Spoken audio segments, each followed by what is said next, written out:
tardes. Antes que nada, muchas gracias. Realmente es un placer para mí estar con quienes de alguna manera han sido mis maestros en estas cosas, que son la doctora Alejandra Cela, aunque le dé un poco de vergüenza, y la maestra Teresa Osejo. Y me da gusto que hayan venido alumnos míos de primero y segundo trimestre, que estén Paco, que se pasen, ¿no, Tere? ¿Se pueden pasar así? Y este trabajo lo hago en colaboración con la arquitecta Angélica Contreras, que es alumna del posgrado en restauración de esta universidad, y en teoría nos debería de ayudar. Ya estaba bajado, Emilio. Nos debería ayudar el biólogo Emilio Revueltas, que está batallando con la presentación y que parece que no se deja.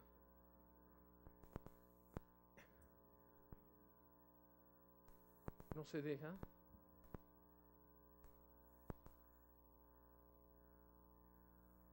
Bueno, lo empiezo a platicar. ¿Cuál es la idea básica de este trabajo?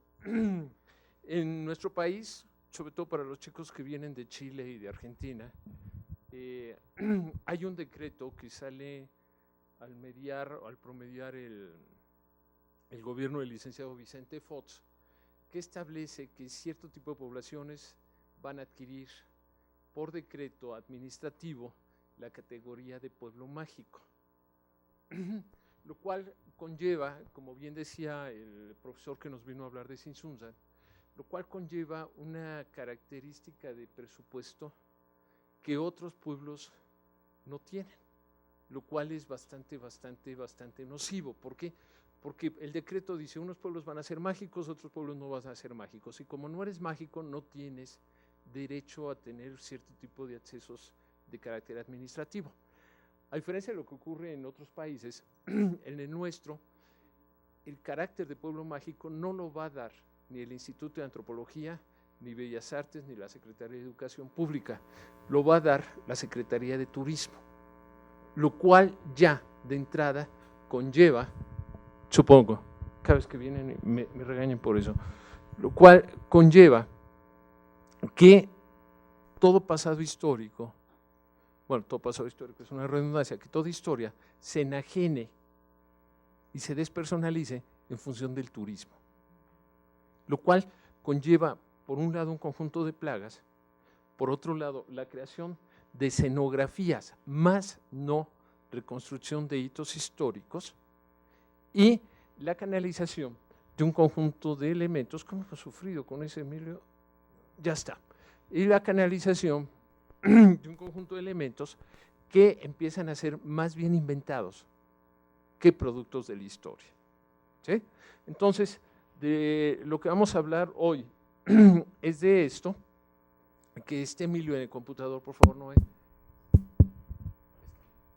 Este no sirve, este sirve menos.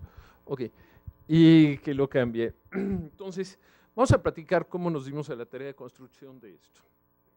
La doctora Cela, que es amiga mía, aunque lo niegue ahorita, ya diga que no, y alguno de mis alumnos también lo sabe, cuando planteamos este problema de cómo se enajena la historia en función de la reconstrucción de pueblos mágicos o la reconstrucción de sonografías, comenté y dije, vamos a echarnos una sexta lectura terrible de 100 años de soledad. ¿Y por qué escogimos 100 años de soledad? Por eso pusimos unos fusilados. Todos han leído la novela y se acordarán que se fusilan a cada rato. Les encanta fusilarse, incluso la primera escena de la novela es un fusilamiento, por eso escogimos un fusilamiento de entrada. Y por eso escogimos el nombre de Macondo, porque era un buen ejemplo de enajenación de lo que estamos planteando. Da la que sigue. Y escogimos como epígrafe, que fue, da la que sigue, Emilio, así con el dedo mejor, esta idea que nos gusta mucho y que tiene que ver con esto. Dice, no tienes que de qué quejarte, le decía Úrsula a su marido, los hijos heredan las locuras de sus padres. Y hoy que hablaba el profesor de Sinsunzan, se me hizo una frase perfecta para ellos. ¿Sí? Con todo respeto, cuando usted habló de viñedos, pensé también en esta frase. obviamente la locura con un término cualitativo, no despectivo, ni mucho menos. Dale a que sigue, Emilio, por favor. Empezamos planteando una idea de Feynman. Feynman es un filósofo argentino, las profesoras que vienen de Argentina seguramente lo conocen, es un tipo muy popular en el Cono Sur. Tiene una novela que se llama La sombra de Heidegger, que yo recomiendo ampliamente. Dale. Ponemos a Feynman y ponemos el libro de Heidegger, que recién releí y que recién regalé en esta edición. Y Feynman plantea lo que sigue. Dale, Emilio. Cada vez que me haga así es que le des. ¿Ok? Dice, y esto es central, aunque es literatura, es central para nosotros. ¿Qué es un objeto sin un proyecto humano que le otorgue sentido? Esto a mí me parece una pregunta clave para todo diseñador. ¿Qué es un objeto sin un proyecto humano que le dé sentido? No puede haber, ahorita que nos hablan del canal de la viga, no tiene sentido si no tiene un proyecto humano por detrás. Si no, sería naturaleza, y la naturaleza no reconoce historia, reconoce otro tipo de historia, pero no esta. Entonces agrega el ejemplo, y por ejemplo Feynman, que es sensacional, dice, cuando se mueven las hélices de un avión, entonces en rigor no acontece nada. Pero cuando ese avión es el que lleva al Führer hasta donde estamos unidos, entonces acá es historia. Ahí sí hay historia.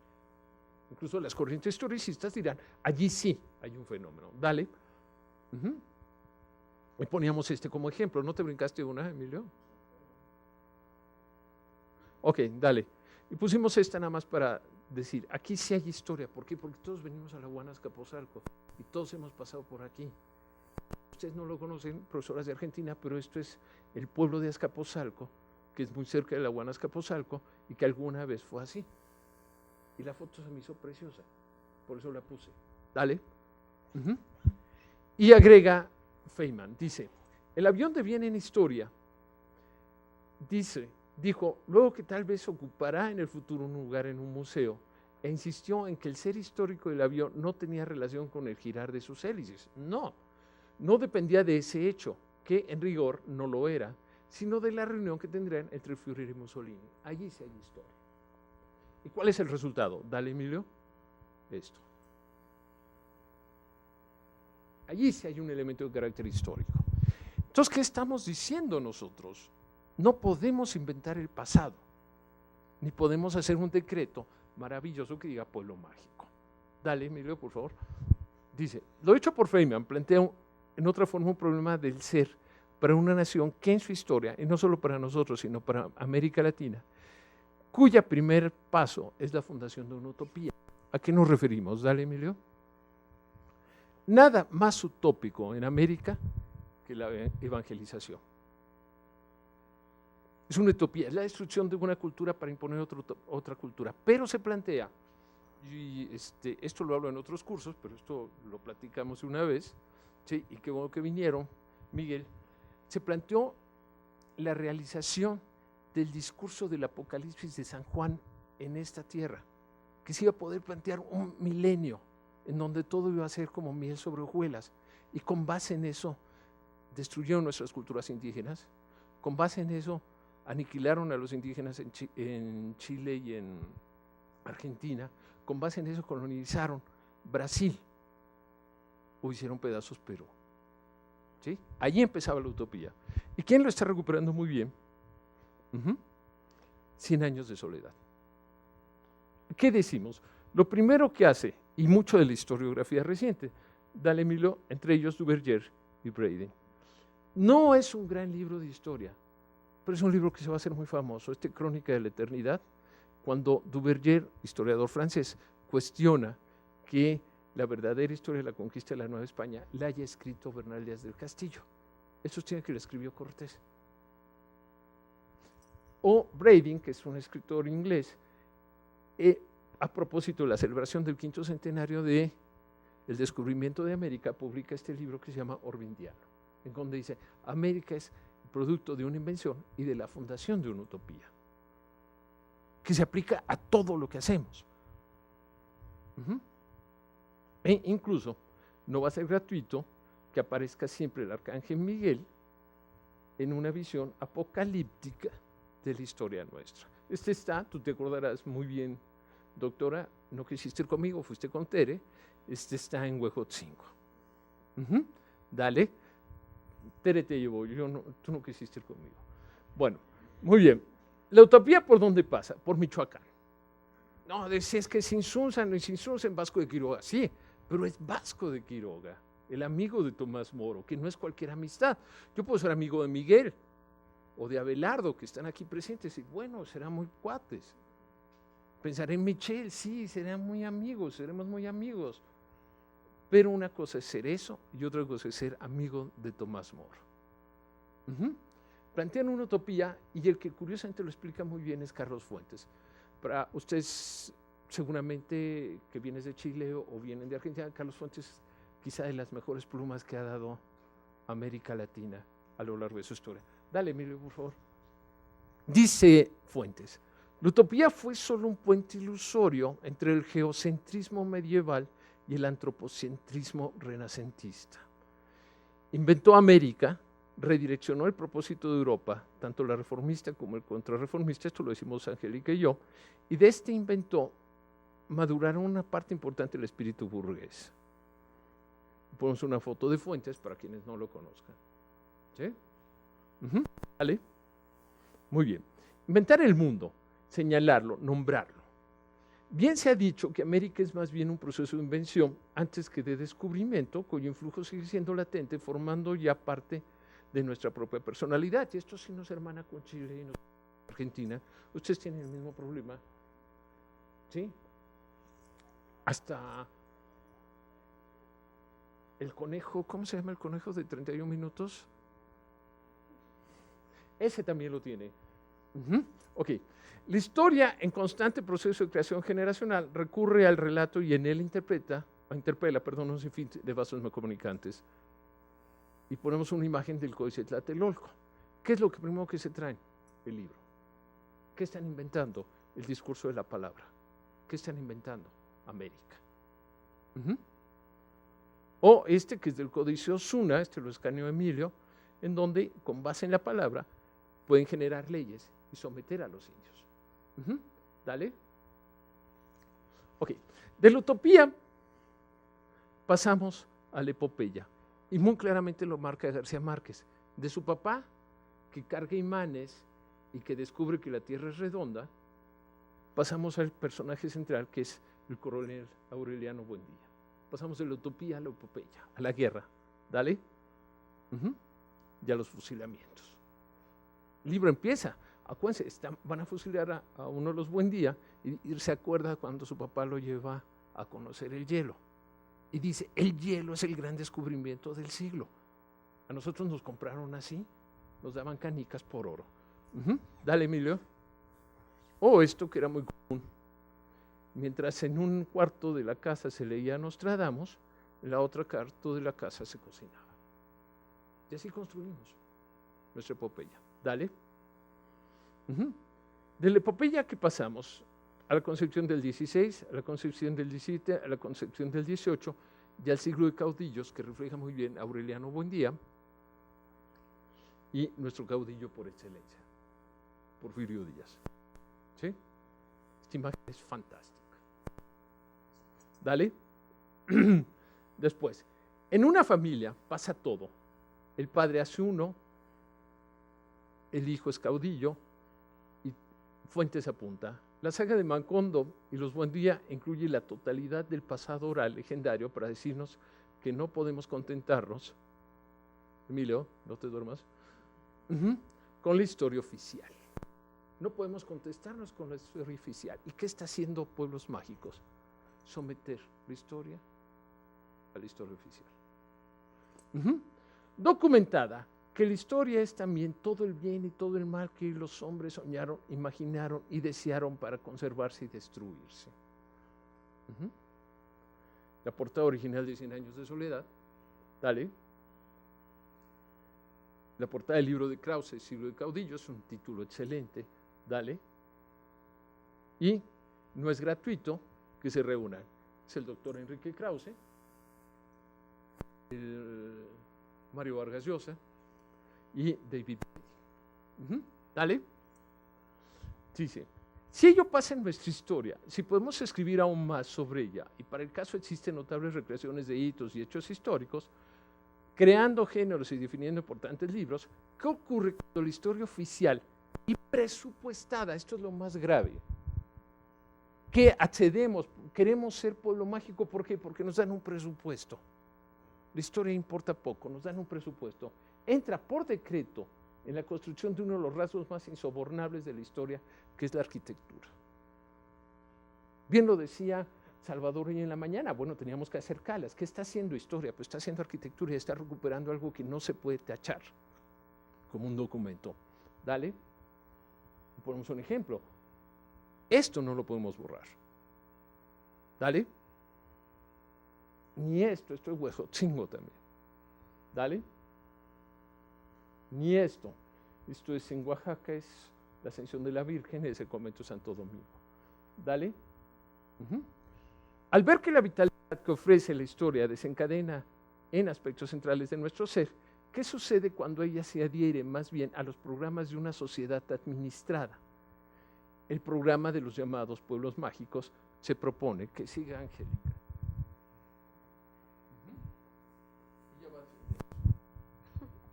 La siguiente, por favor. Bueno, el programa lo que supone es revalorar un conjunto de poblaciones del país que siempre han estado en el imaginario colectivo de la nación en su conjunto y que representan alternativas frescas y diferentes para los visitantes extranjeros. La siguiente. Que presupone que un pueblo mágico es una localidad que tiene atributos simbólicos, leyendas, historia, hechos trascendentes, cotidianidad, en fin, magia que emana de cada una de sus manifestaciones. Sin embargo, nunca menciona qué es esa magia.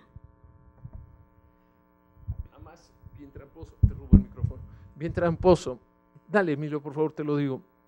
¿Por qué? Porque te dice imaginario colectivo, ¿qué es eso? Pero es inapelable, ¿tú te opones al imaginario colectivo? No, ¿cómo? No eres criminal. Preservación de la cultura. ¿Quién está en esta sala en contra de la cultura? Que alce la mano. ¿No? Leyendas. ¿Quién está a favor de que ahorita usted nos contaba en un relato de historia oral sobre lo que pasaba en el campo? ¿Quién se va a oponer a eso? Historia. ¿Quién se pone a la historia? Bueno, a mí me han corrido. Hechos trascendentes. ¿Quién se opone a un hecho trascendente? Nadie. Siempre que la doctora habla de Mendoza, la doctora Cela, siempre, invariablemente dice General San Martín. ¿Quién se puede oponer a eso? Desde que la conozco siempre va a decir Mendoza, seguro dice General San Martín. A las 5 palabras dice General San Martín. ¿Y cómo se llama la plaza? San Martín. ¿Sí? Ok. Cotidianidad. ¿Quién se opone a la cotidianidad? Magia. Nuestro compañero, el mago que hace cartas, ustedes no lo conocen. ¿Quién se va a oponer a eso? Destaca el viejo recurso de inventar o intentar recurrir a lo inapelable sin existir el sustento que lo justifique, que es lo que hace Pueblos Mágicos. Sí, vamos a acabar muy bien. ¿Sí? Es un truco.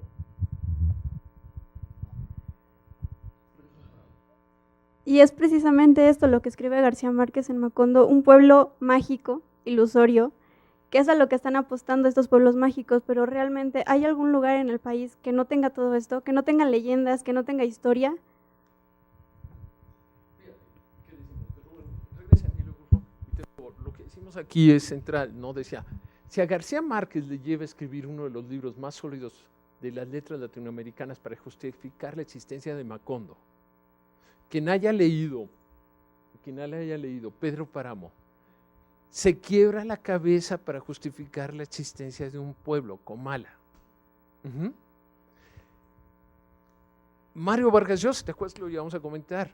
Escribe La guerra del fin del mundo para justificar la existencia de un pueblo que se llama Canudos.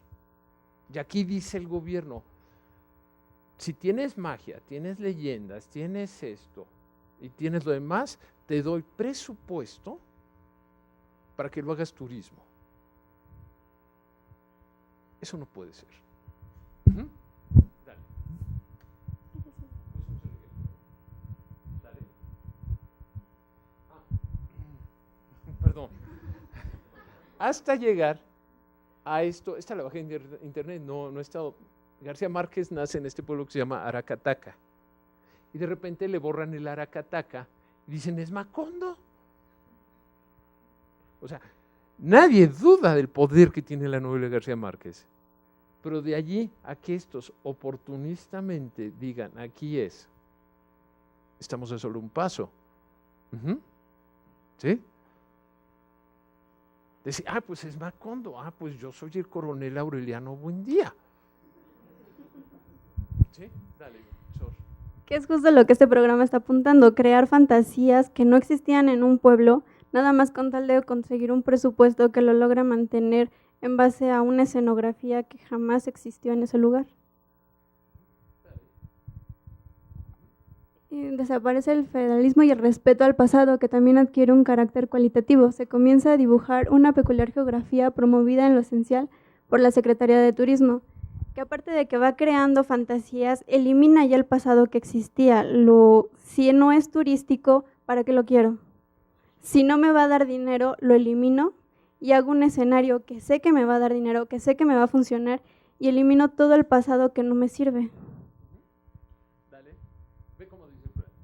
Léelo, lee ese español. Considerar la armonía y conservación general de los elementos arquitectónicos, civiles o públicos que dan carácter e identidad al poblado. No necesariamente deberán ser poblados con monumentos históricos, sino también pueblos con arquitectura vernácula o del siglo XX. Edificios emblemáticos, destacar edificios que por su estilo, historia o majestuosidad sean por sí mismos un elemento atractivo para el visitante. O sea que si no lo son, lo elimino y pongo algo que me sirva, como un hotel o un Starbucks.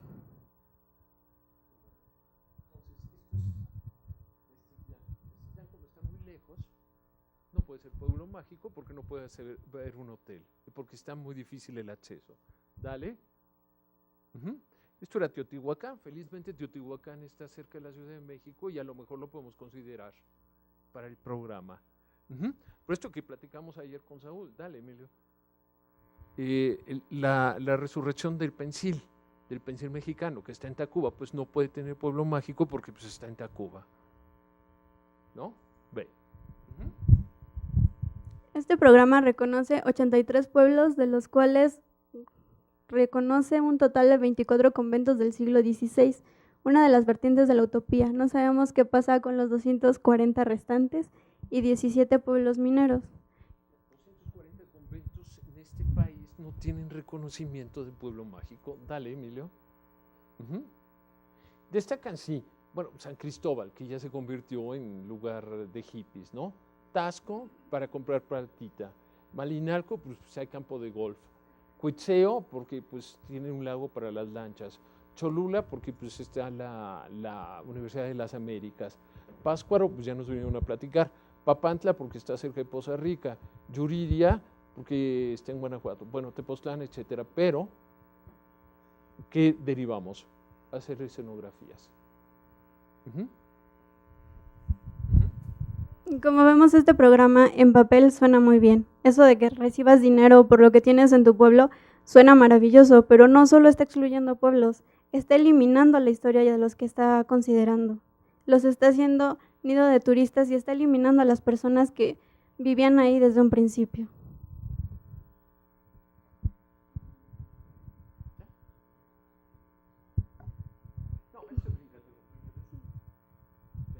Acabamos de historiar. Dale, ya fijamos el todo. Y dado que se plantea como requisito hasta un nivel de accesibilidad que obviamente no todo el país posee por sus características geográficas y de poblamiento, la marginación dentro de la marginal, que es un país como el nuestro, resulta más que evidente. Dale, Miguel. ¿Qué hay de poblaciones que por tanto no tienen tales cualidades? Ni zonas arqueológicas, ni una cantidad importante de localidades que fueron antiguas cabeceras de visitas, provincias o obispados, reúnen las cualidades para ser evaluadas por un comité compuesto por los inscritos que se señalan. Inscritos quiere decir ilustres. Dale. ¿Quién? Representante de la Dependencia Estatal de Turismo. Esto nos dice que si yo como poblador quiero ser parte de los pueblos mágicos, tengo que hacer todo esto y nada más de leerlo, Digo, mejor me quedo como estoy. No, pero velo, el que te tiene que dar el aval es la Asociación de Restauranteros.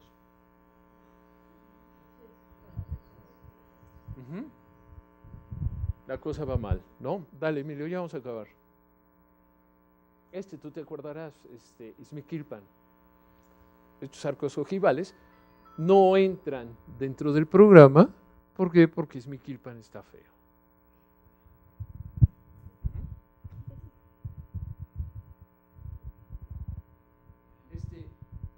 Que es un convento magnífico del siglo XVI, que está en Oaxaca, que se llama, que fuimos, ¿cómo se llama?